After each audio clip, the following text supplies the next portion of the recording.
When I was younger, the game came easy to me. It was my escape. It was my therapy, my own little world, where I was the maestro. I lived to play. I woke up, I played. I went to sleep, I woke up, and played again. With the ball at my feet, things made sense. Nothing else mattered. It was fun. It was carefree. The ball did what I told it to do. I had control with my feet that some don't even have in their hands. As I grew older and advanced through the levels of the game, things began to change. Not my skill, that was still there, you don't lose that, like riding a bike, but the mentality. What used to be a hobby and a romance quickly became a job. Long car rides and plane flights to New Hampshire, Rhode Island, Massachusetts, New Jersey, New York, Pennsylvania, Virginia, North Carolina, Florida, Indiana, Texas, all business trips. Skipping parties and dances, telling myself to stay focused and resist the distractions that bring so many players down. It became less about myself and more about who was watching me, grading me, scouting me. I started second-guessing simple things on the field that were once second nature. To tell the truth, I'm exhausted. Inevitable thoughts are creeping into my mind. Is all of this worth it? Can I play at this level? Is this even what I want to do anymore? Do I have what it takes? The answer I want to have, the answer I need to have, is yes. The game is not just what I do, the game is who I am. It's all I've ever known, all I've ever been good at. The passion is still there, I know it is. Deep inside me, the feeling I used to have, the love, the desire, the confidence. In every journey there will be self-doubt. The thing that separates has-beens from champions is the perseverance to overcome this monster, to say I am good enough, I do have what it takes, this is what I want.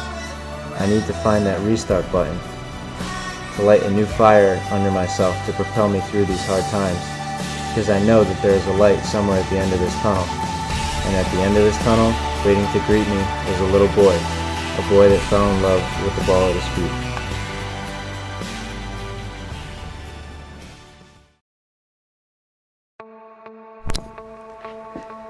I was not the fastest kid on my middle school cross-country team. I was right in the middle of the pack, where I wanted to be.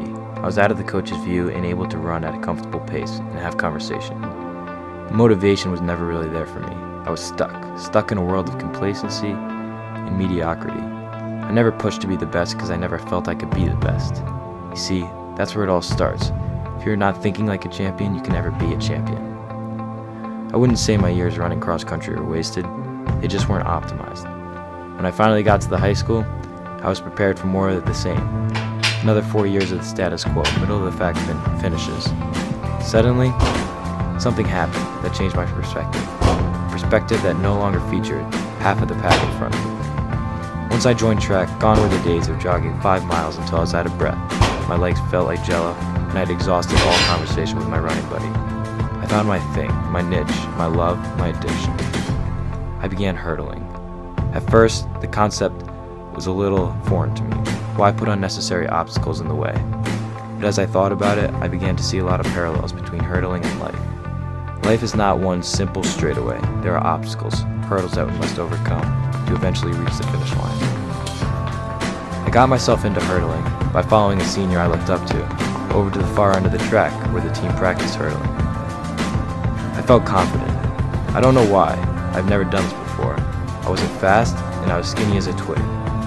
Maybe it was the fact that I was a head taller than all the other freshmen, or the fact that my legs were really long. It was my turn to try, so I got on the blocks, and that's where my story begins.